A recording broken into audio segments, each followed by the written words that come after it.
Les amis, on va passer au temps du message. Je vais simplement prier pour notre frère Josh qui nous a apporté le message de la parole aujourd'hui. Notre Père, on te remercie de ce qu'on a accès à ta parole, de ce qu'elle nous éclaire, et on se réjouit de terminer ce livre de Malachie et de se réjouir de ce que tu nous dis à la fin de l'Ancien Testament. On te remet notre frère Josh qui a préparé ce texte, que ton esprit soit avec lui, que ton esprit mette tes mots dans sa bouche, Seigneur, et on te prie qu'on puisse avoir nos cœurs inclinés, nos cœurs disposés à recevoir ce que tu veux nous donner aujourd'hui à travers ta parole. Je prie au nom de Jésus. Amen.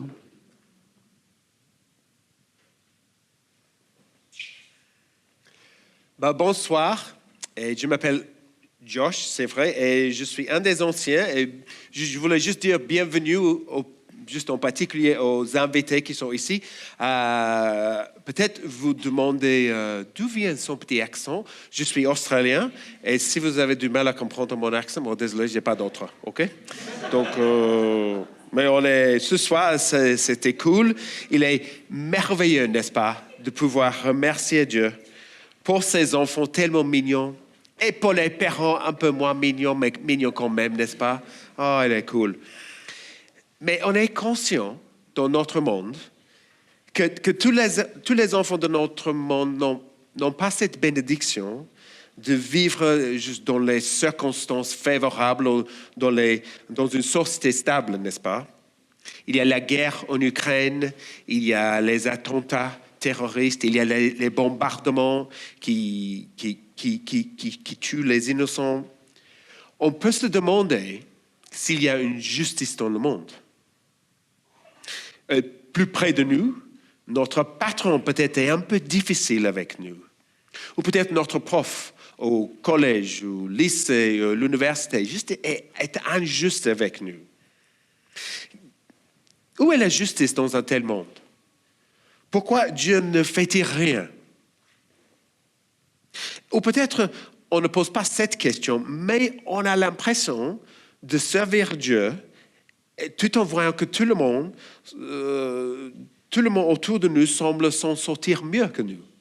Ils semblent avoir une meilleure voiture, un meilleur travail, une meilleure famille. Quel est l'intérêt de servir Dieu?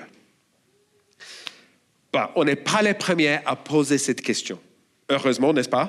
Les gens de la Bible se les sont posés un peu avant, 2500 ans avant, en fait.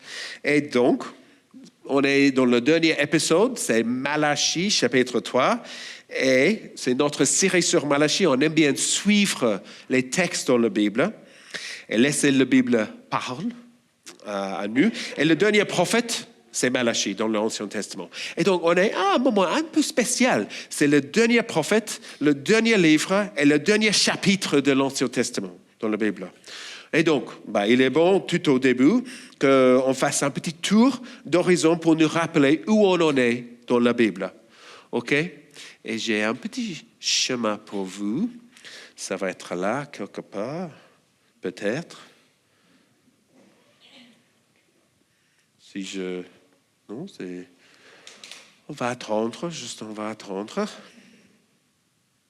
En tout cas, moi, je peux décrire ce qui se passait. Dieu, dès le début, en Genèse, Dieu, le Créateur, créait un monde extraordinaire dans lequel les êtres humains avaient un rôle.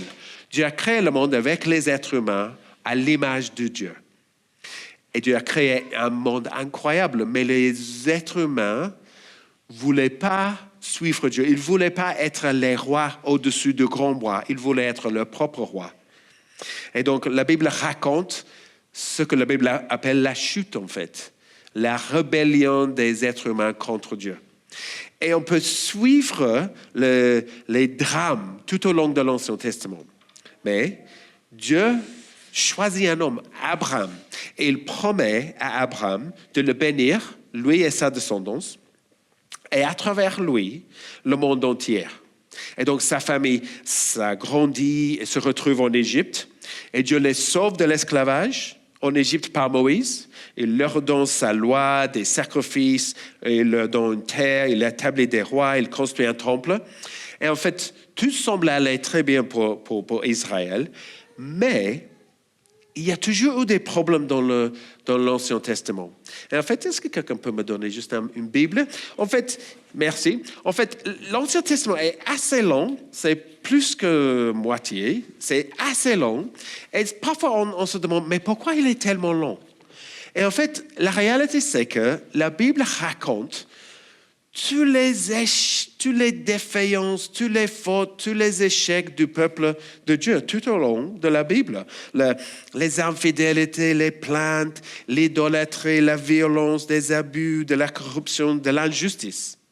En fait, le rôle d'un prophète tout au long de la Bible était, comme Malachie, était de exposer un peu le problème qui était là.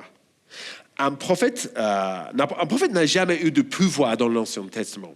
Il n'a jamais eu une position dans le gouvernement. En fait, le prophète, il parlait, il était en marge, et le rôle était de leur transmettre la parole de Dieu et de dire la vérité au pouvoir et au peuple. Et il est un peu comme le canard enchaîné au Charlie Hebdo de l'Ancien Testament. Mais vraiment, cette idée, la critique de la société, en fait, on peut les tracer tout au long de l'histoire. On peut arriver vers les philosophes, mais on peut aller même plus loin et on trouve la fondation de la critique de la société dans les prophètes. On fait dans le prophète de l'Ancien Testament. Et le prophète venait pointer là du doigt l'hypocrisie ou les rois dans leur abus du pouvoir et le peuple dans leur infidélité. Et le peuple et les rois, ils n'écoutaient pas, encore et encore. Et finalement, dans l'Ancien Testament, Dieu permet à l'Empire assyrien, à l'Empire babylonien de conquérir et d'emmener le peuple en exil. Ça, c'est le 8e siècle avant Jésus-Christ et le 7e siècle avant Jésus-Christ. Et l'exil a lieu. Et puis, 70 ans plus tard, ils reviennent et reconstruisent le temple et ils sont là dans la terre. Mais c'est un peu nul à l'époque. Et je suis triste, je ne peux pas te montrer le schéma. Mais en fait, ils sont là, ils sont sous le contrôle de l'Empire. Le temple est un peu pathétique. Et en fait, ils sont un peu juste tièdes. Ils suivent pas des idoles à l'époque, mais ils étaient juste un peu tièdes dans leur religion, leur service à Dieu. Et quand on arrive vers l'Ancien Testament, en fait, on dirait c'est un peu un ballon qui s'éteint. C'est un peu comme ça. C'était ça.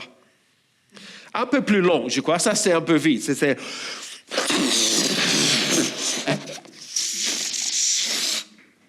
c'était l'Ancien Testament à la fin. C'était juste qu'est-ce qui arrive, pas grand-chose. Et on a vu dans le livre de Malachie qu'ils se plaignaient, qu'ils offraient des mauvais sacrifices à Dieu, comme s'ils récupéraient les carcasses écrasées sur la route. Ils offraient ça à Dieu. Ils étaient vraiment un peu juste pas très partants pour servir Dieu à l'époque. Et on a ramassé tous les discours de Malachie, ils sont dans la Bible. Et donc, est-ce qu'on va arriver à montrer les versets, peut-être? Ça arrive? Parce que je vais commencer à lire la Bible bientôt. Est-ce qu'il faut... Si vous avez des Bibles, on peut lire. J'avais des versets sur l'écran, mais ils sont sur page... Soit vous pouvez trouver sur vos portables ou page 613, si vous avez des Bibles. 613. Et on commence 613 à chapitre 2, verset 17. Et pendant que vous cherchez le verset A, on lit la Bible parce que la Bible est très pertinente pour notre société et pour nous. En fait, qu'est-ce qu'on vient d'avoir? On vient de passer un week-end. Le week-end qu'on a dans notre... vient de la Bible. Je ne sais pas si vous savez. Mais tellement de nos valeurs les plus chères de notre société, ils viennent de la Bible. Et donc, on creuse la Bible parce qu'on remarque, en étudiant Malachie, on écoute ce que Dieu dit à eux, mais ce que Dieu veut dire à nous aussi. Et ce que j'aime dans le livre de Malachie, c'est que ça ressemble à une conversation entre le peuple et Dieu. Et on a là, chapitre 2, si vous avez des Bibles, chapitre 2, verset 17, c'est les versets juste avant le chapitre 3, chapitre 2, verset 17. Nous allons examiner 3 questions. Ça, c'est la première question. Verset 17. Vous fatiguez l'Éternel par vos paroles et vous dites, en quoi l'avons-nous fatigué? C'est en disant, l'Éternel voit d'un bon œil celui qui fait le mal, c'est en lui qu'il prend plaisir. Ou encore, où est le Dieu de la justice? Donc ça, c'est la première question. Malachie, c'est comme une conversation entre Dieu et le peuple. Et Malachie il est un sociologue, il a bien entendu les questions, les conversations entre le peuple. Et c'est la première question, où est le Dieu de la justice?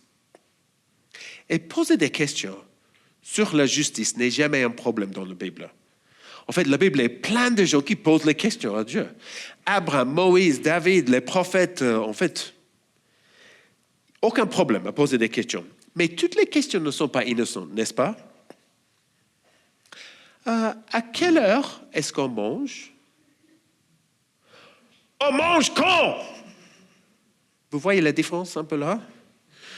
L'une est une question, l'autre est une accusation avec un point d'interrogation à la fin. Et donc, c'est la même chose pour nous. Où est le Dieu de la justice? Où est le Dieu de la justice? Vous voyez la différence? C'est une excellente question, mais on doit être conscient de la manière dont on la pose. Et c'est pourquoi le texte dit, tout au début, vous fatiguez l'Éternel. Parce qu'on pose les questions un peu comme on se plaint. Et donc, où est le Dieu de la justice? Notre société a une approche un peu étrange de cette question de la justice. Parfois, on se moque de l'idée d'un jugement de Dieu. C'est un peu démodé, dépassé. Mais, dès que quelque chose se passe de grave, on se demande où est la justice de Dieu. Et parfois, on pense que le jugement, c'est une chose un peu démodée, dépassée. Mais en fait, on critique et on blâme nos politiciens, nos patrons, les autorités, d'autres personnes tout le temps. En d'autres termes, on juge les gens. On parle de justice en permanence, on dit. Et donc, où est le Dieu de la justice? Chapitre 1, verset 1. Ah, parfait. OK. On va rattraper le temps. Peut-être, on verra. OK. Il dit quoi? Verset 1, chapitre 3. Voici que je vous enverrai mon messager pour me préparer le chemin. Et soudain, il entrera dans son temple. Le Seigneur que vous cherchez, le messager de l'alliance que vous désirez. Le voici qui arrive, dit l'Éternel, le Maître de l'univers. Qui pourra supporter le jour de sa venue? Qui restera debout quand il apparaîtra?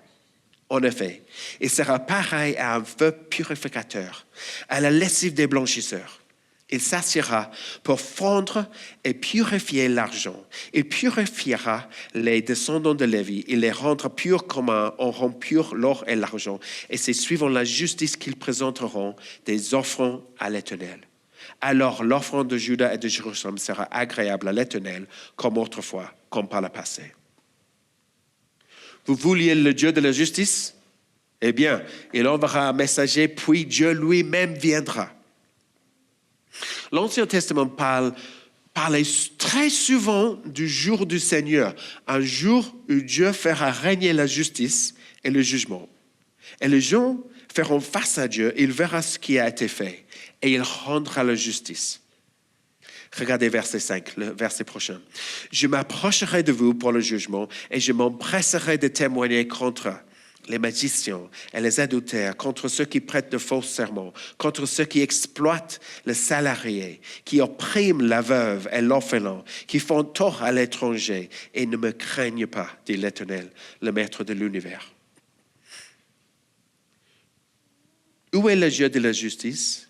Dieu lui-même apportera la justice au jour de l'Éternel. Mais que peut-on dire de ce jour du Seigneur? Il me semble, la justice est révélateur. Qu'est-ce que ça veut dire? Le jour du Seigneur, c'est comme un bilan ultime de la vie, où tout devient clair, une mise en lumière de toutes choses. La vie est un peu confuse et désordonnée. Parfois, les gens qui sont très bons, en fait, non, ils sont mauvais. Et parfois, les gens qui sont mauvais, parfois, ils sont bons. On n'a pas des pancartes dans le dos, ni les étiquettes qui disent qui est bon et qui est mal. Le jour du Seigneur, c'est un peu comme à la fin de Megazone. Est-ce que vous allez aller à Megazone récemment? Une personne? Quelqu'un? Oui, c'est ça. J'ai joué, vous courez partout, tirant sur les gens avec des petits lasers et tout ça. Vous savez ce que c'est. Et moi, j'ai pensé que je me débrouillais assez bien en tirant sur beaucoup de gens, mais il m'a fallu 5 minutes pour me rendre compte que j'ai tiré sur ma propre équipe, en fait. J'ai pas très bien écouté les instructions tout au début. Et donc, mais pendant le jeu, même si on sait qu'il y a des équipes, quand même, on tire et on ne sait pas très bien ce qui se passe en fait. C'était moi qui ai tiré, c'était toi. Et en fait, c'est pas clair. Mais à la fin, vous recevez un imprimé qui indique, je ne vais pas vous garder ça, qui vous avez abattu et combien de fois vous avez été abattu. Plusieurs fois. Et l'imprimé révèle ce qui s'est vraiment passé, OK? Et c'est un peu comme le jour du Seigneur, le jour du jugement. Mais au jour du Seigneur, tout est révélé et Dieu fait justice. Ceux qui ont opprimé les veuves, les orphelins, ceux qui ont exploité les gens, qui ont ignoré Dieu, devront faire face à la justice. Donc la justice est révélateur, mais elle est aussi pure et parfaite. La justice de Dieu n'est pas comme la nôtre. Et beaucoup de pays n'ont pas de bons cours ou de bons tribunaux. Ils sont assez corrompus. Mais même en France, tout ne passe pas, tous les problèmes ne passent pas devant les tribunaux et les avocats trouvent parfois des failles. Il n'y a pas assez de preuves. Ils ne sont pas parfaits dans notre justice. Mais la justice de Dieu est parfaite, objective, finale. Et elle est encore plus profonde que notre justice, car la Bible dit que Dieu prononcera son jugement sur toute œuvre, même celles qui ont été accomplies en cachette, les bonnes et les mauvaises. Dieu fera justice le jour du Seigneur. Et des versets plus tard dit que voici venir ce jour brûlant comme un four. Tous les hommes arrogants, tous ceux qui font le mal sera comme la paille. Le jour qui vient les embrassera. Le jour de l'Éternel, ce jour grand et redoutable. C'est un jour grand et redoutable. Et quelle est notre réaction? Sa justice est encourageante, mais effrayante aussi. Il me semble. Elle est encourageante parce que la justice sera rendue. Quand on voit la justice dans notre monde, sans Dieu, en fait, il n'y a pas d'espoir de justice. De nombreuses personnes échappent constamment à la justice. On peut penser que l'univers est absurde. La vie n'a pas de sens. Le monde est injuste. Et même quand nos tribunaux fonctionnent, parfois, comme des criminels de guerre, Slobodan Milosevic. Est-ce que vous connaissez Slobodan? Il était devant le tribunal international et il est mort avant la condamnation. Il y avait des titres sur les journaux. Milosevic meurt, la justice s'éteint. Il échappe au verdict. Mais pas avec Dieu. La réponse est que Dieu rendra la justice le jour du Seigneur. Même dans la mort, on ne peut pas échapper à la justice de Dieu. Mais Milosevic n'a pas échappé. Les terroristes ne s'échapperont pas. Ceux qui exploitent les salariés, ceux qui font tort à l'étranger, ne s'échapperont pas. Mais c'est vrai, c'est un peu effrayant. Parce que ce n'est pas simplement la justice pour tous les gens là-bas. En fait, c'est la justice pour tout le monde. Et verset 2 dit, « Qui pourra supporter le jour de sa venue? Qui restera debout quand il apparaîtra ?» Et la question, on a posé cette question à Dieu, et la question arrive, êtes-vous prêts pour ce jour? Êtes-vous prêts à ce que tous vos actes et tous vos secrets soient exposés devant Dieu? on reviendra à cette question. Mais après, on va voir, Dieu parle de sa relation entre son peuple et lui. Et il dit au verset 6, il dit, « Je suis l'Éternel, je ne change pas. Et vous, descendants de Jacob, vous n'avez pas été détruits. Dès l'époque de vos ancêtres, vous vous êtes écartés de mes prescriptions. Vous ne les avez pas respectées.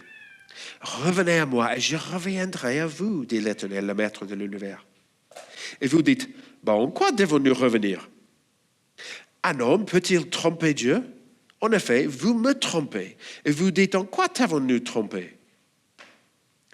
Dans la dîme et les offrandes. Vous êtes frappés par la malédiction et vous me trompez la nation tout entière. » Et vous avez vu, la prochaine question, c'est comment les êtres humains trompent-ils Dieu? Dans l'Ancien Testament, Dieu avait conclu une alliance avec son peuple et les dîmes, et ça c'était les 10% de leur offrande, de leur récolte, étaient les offrandes, ça faisait partie de leur relation avec Dieu.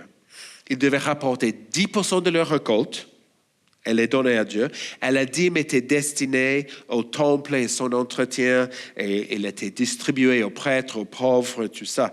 Et Dieu les bénissait et leur donnait de bons récoltes. Mais ce n'est pas ce qu'ils font ici. Ils traitent Dieu, pas avec leurs 10%, ils traitent Dieu un peu comme, parfois, malheureusement, on traite un sans-abri, à qui on donne quelques pièces parce qu'on se sent obligé. Ça c'est comme ils traitent Dieu. Et la critique ici est qu'ils suivaient Dieu sans enthousiasme, un peu tiède, il fait le minimum. Et c'est-à-dire qu'il et nous, on trompe Dieu lorsqu'on le traite comme juste un petit loisir, juste un peu à côté.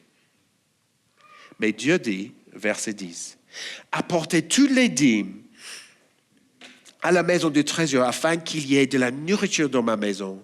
Mettez-moi ainsi à l'épreuve, dit l'Éternel, le Maître de l'univers, et vous verrez si je n'ouvre pas pour vous les fenêtres du ciel, si je ne déverse pas sur vous la bénédiction en abondance.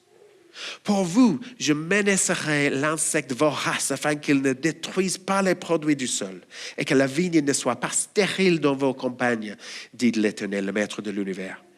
Toutes les nations vous déclareront heureux que vous serez un pays de délices, dit l'Éternel, le Maître de l'univers. » Moi, je trouve ça une réponse intrigante. J'ai deux pensées qui viennent à mon esprit quand je lis ça. Premièrement, cela ressemble à une religion des œuvres ou une vision religieuse normale du monde, où les gens offrent des sacrifices à Dieu, parfois juste des sacrifices, parfois des sacrifices humains, parfois des sacrifices, où Dieu les récompense par des récoltes. Ça c'était la religion païenne pendant les siècles. Et ça ressemble à ça, il me semble un peu. On sert Dieu et puis il nous donne des choses. Ça, c'était un peu une transaction financière, un peu comme ça. Mais c'est de la religion.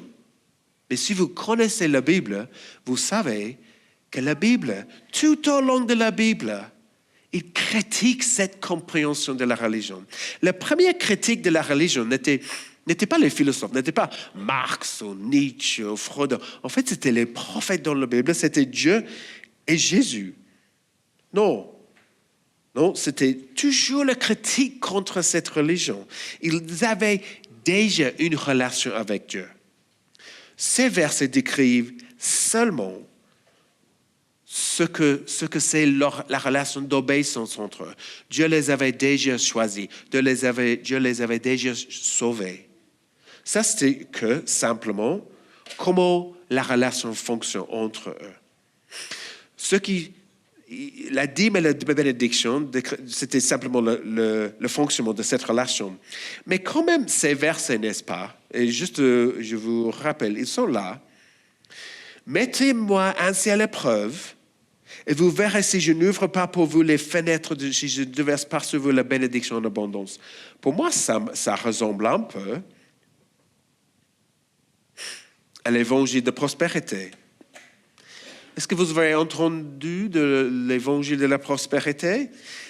L'évangile de la prospérité dit que si vous donnez de l'argent à Dieu, Il vous donnera de la prospérité. OK. On le voit parfois dans certaines églises, un peu partout dans le monde. Aux États-Unis, en Australie, mon pays d'origine, en Afrique, en Inde, en France, on peut voir ça. Il est basé sur certains textes, comme celui-ci, et certaines églises l'utilisent pour prendre de l'argent de leurs membres, tout comme on a fait dans le Moyen-Âge et tout ça. Mais l'évangile de la prospérité est une déformation, une distorsion de le vrai évangile dans la Bible. Et le problème, c'est qu'il réduit Dieu à une machine à sous, n'est-ce pas? Vous mettez un peu de l'argent et vous attendez. Et c'est juste une transaction financière. C'est bingo, mais c'est très matérialiste. Mais vous allez me dire, mais c'est dans le texte, Josh. Vous allez me dire ça, mais c'est dans le texte, c'est dans le texte. Moi, est-ce que c'est dans le texte?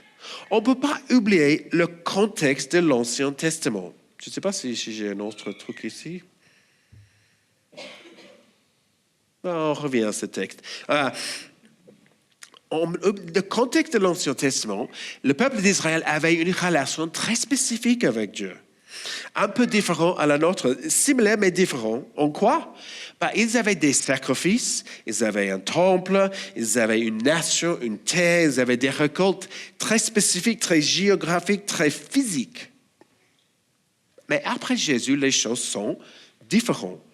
Jésus a dit, il a dit Matthieu 5, verset 17, qu'il est venu pour accomplir la loi.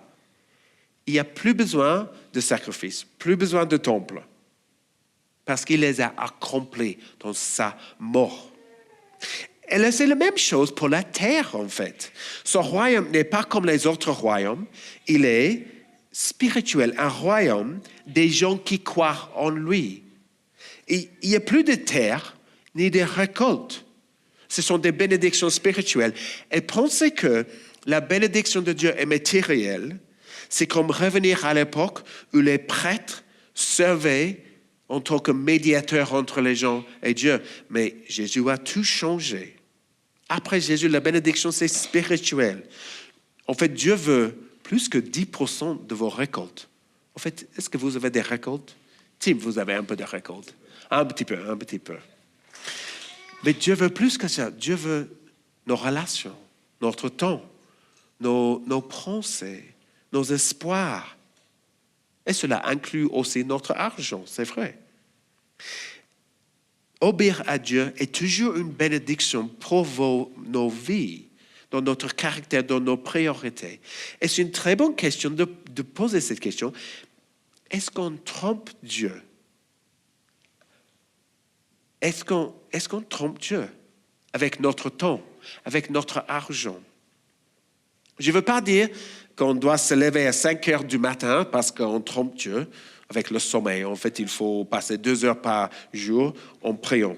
Si vous pouvez faire ça, c'est cool. Ce n'est pas du tout ma carte. Mais, y a-t-il des fuites dans nos vies? Où en fait, on a des aspects de nos vies qui en fait sont consacrés juste à nous et Dieu n'a aucune priorité dans ces aspects. Et même avec notre argent, est-ce qu'on honore Dieu avec notre argent ou est-ce qu'on lui donne simplement ce qui reste après qu'on a utilisé pour nos loisirs? Ça, c'était la deuxième question. La troisième question, on va terminer bientôt, se retrouve au verset 14. Dieu dit, vos paroles sont dures contre moi. Et vous dites, qu'avons-nous dit contre toi? Vous avez dit, c'est inutile de servir Dieu. Qu'avons-nous gagné à respecter ses ordres, à marcher dans le deuil à cause de l'Éternel, le Maître de l'univers? Maintenant, nous déclarons heureux les hommes arrogants. Oui, ceux qui font le mal prospèrent, ils mettent Dieu à l'épreuve et ils en réchappent. Tout le livre de Malachie, il a rebondi sur les questions que les gens ont posées. Dieu ne nous aime pas. Quel fardeau de servir Dieu. Où est la justice de Dieu? Et maintenant, c'est la question. Quel est l'intérêt de servir Dieu? Et on peut comprendre cette question, n'est-ce pas? Il a dit, juste avant, c'est inutile de servir Dieu. Qu'avons-nous gagné à respecter ses ordres? Pourquoi je lis sa Bible? Pourquoi je suis là? Dimanche soir, il fait froid. Je suis fatigué. C'est le jour avant la semaine commence et je suis là. Pourquoi je respecte ces autres? Qu'est-ce que je vais gagner à marcher dans le deuil? Ça parle de la repentance. Pourquoi me préoccuper de la repentance, de mon péché? C'est gênant. C'est difficile. Et dans notre société, les gens semblent se débrouiller sans Dieu. Ben, la réponse ici, c'est pas facile. En fait, c'est différent. Il n'y a pas de réponse de Dieu ici. Il n'y a pas de réponse. Mais il y a une réponse du peuple. Que font-ils? Alors, ceux qui craignent l'Éternel se parlèrent l'un à l'autre. Et l'Éternel fut attentif et il écouta. Un livre de souvenirs fut écrit devant lui pour ceux qui craignent l'Éternel et qui respectent son nom. Ils seront à moi, dit l'Éternel, le Maître de l'univers. Ils m'appartiendront le jour que je prépare. J'aurai compassion d'eux comme un homme a compassion de son fils qui le sert. Et vous verrez de nouveau la différence entre le juste et le méchant, entre celui qui sert Dieu et celui qui ne sert pas. Vous voyez la différence là? C'est pas qu'ils étaient incroyables, qu'ils étaient bons, qu'ils étaient vraiment respectables, incroyables. Non, non, non. Qu'est-ce qu'ils faisaient? C'est ceux qui craignaient le Seigneur. La crainte du Seigneur, c'est pas la terreur, c'est se rappeler qu'on n'est pas Dieu. Qu'on ne voit pas tout comme lui. Craindre le Seigneur, c'est se rappeler qu'il est grand, pas nous, et que sa place dans notre vie est grande. Certains se réunissent là à l'époque, et au lieu de se plaindre comme ils l'ont fait dans tous les livres de Malachie, ils parlent les uns les autres de la crainte de l'Éternel. Ils s'encouragent mutuellement. Et Dieu dit qu'ils seront à moi comme mon enfant.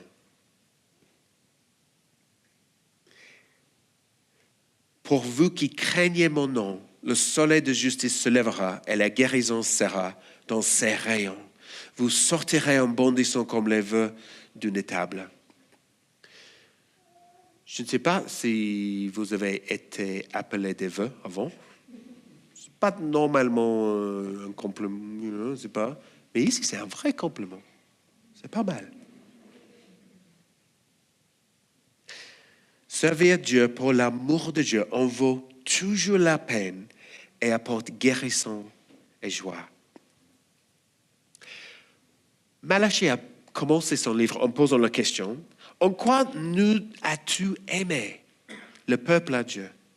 Et la Bible a commencé en Genèse avec la tentation d'Adam et Ève de douter de l'amour de Dieu. Et Dieu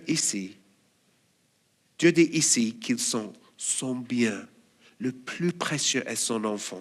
Dieu les aime tellement qu'il se présentera au jour du jugement dernier à leur place. Il termine le livre avec ces mots. Souvenez-vous de la loi de mon serviteur Moïse. Je lui ai donné en Horeb pour tout Israël des prescriptions et des règles. Je vous enverrai le prophète Élie avant que n'arrive le jour de l'Éternel, ce jour grand et redoutable, et ramènera le cœur des pères vers leurs enfants et le cœur des enfants vers leurs pères, de peur que je ne vienne frapper le pays de destruction. On peut voir un rappel ici, n'est-ce pas, de la loi et des prophètes pour le peuple. Tiens ferme à sa parole. Et c'est aussi une promesse de messager qui sera comme Élie et qui viendra avant que le Seigneur ne vienne. Ils vont transformer le cœur. Ça parle de la repentance. Et c'est Jean-Baptiste, un peu plus tard, qui parle de la repentance. Mais c'est un mot intéressant de terminer l'Ancien Testament. C'est un mot intéressant là, n'est-ce pas? Destruction. Est-ce que vous savez, après ce dernier prophète, il passait 4 siècles avant l'arrivée de Jean-Baptiste et Jésus et tout ça. 4 siècles. Dernier mot, destruction. C'est pas très positif. Et qu'est-ce qui va arriver dans l'avenir? juste un jour de destruction. Les prophéties de l'avenir dans l'Ancien Testament semblaient souvent, moi je vais dans l'autre, non, ça va. Le jour de l'Éternel, selon la perspective de l'Ancien Testament, c'était un jour qui arrive comme une montagne qu'on voit de loin, un événement qui arrive. Mais il y avait toujours la question, il y avait toujours des indices qui laissaient penser que c'était un peu plus compliqué que cela. Je vois maintenant mon petit image, je voulais vous montrer un peu plus tard. Dieu a toujours donné des petites promesses aux prophètes tout au long de leur histoire que Dieu va les bénir. Mais leur situation est devenue de plus en plus pourrie à l'époque. Ils étaient là, juste un nombre de ce qu'ils étaient avant. Mais les prophéties par les prophètes ont monté toujours en espérance. Et en fait, on voyait un peu plus tard la vision du Nouveau Testament, qu'en fait, c'était un accomplissement progressif et que l'Ancien Testament, ce qui semble être un événement, en fait, était une révélation progressive avec un accomplissement progressif qui était accompli partiellement pour l'Ancien Testament et plus progressivement avec Jésus et enfin totalement accompli avec le dernier venu de Jésus. Et on voit qu'avant de venir juger, Dieu vient sauver en tant qu'homme.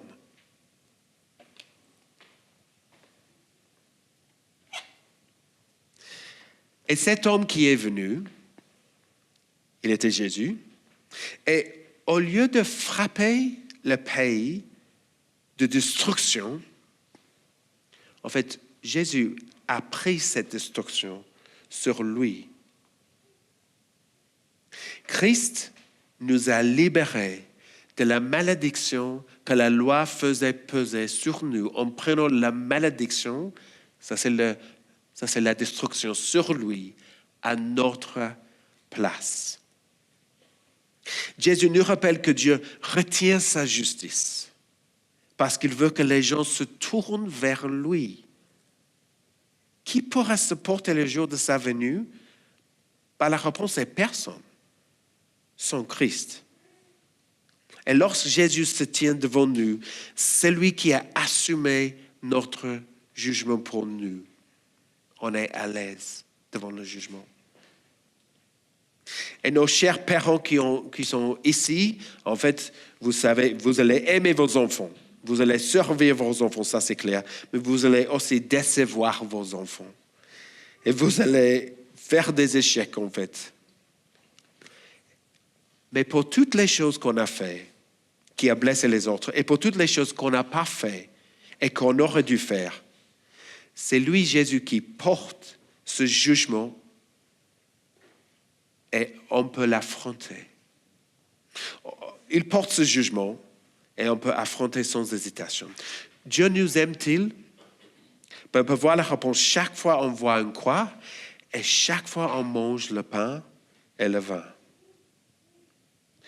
On a vu ici l'importance de parler ensemble, l'encouragement mutuel et dans le crainte du Seigneur. Et on peut faire ça chaque dimanche soir, chaque fois on a des églises de maison, chaque fois tu vois un autre chrétien, on peut l'encourager dans le crainte du Seigneur. Mais on fait ça aussi dans nos groupes de croissance et chaque fois on partage le pain et le vin ensemble.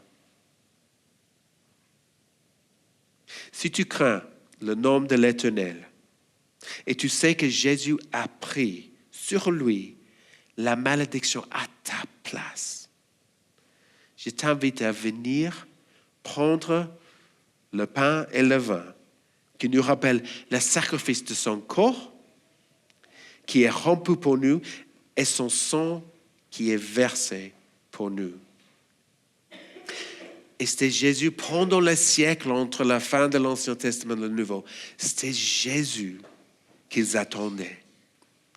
Et c'est Jésus que nous célébrons aujourd'hui ensemble pour l'espoir contre le jugement et le pardon qu'on reçoit par lui. Donc je vous invite, si tu crains le nom de l'Éternel, je vous invite à venir et prendre les choses.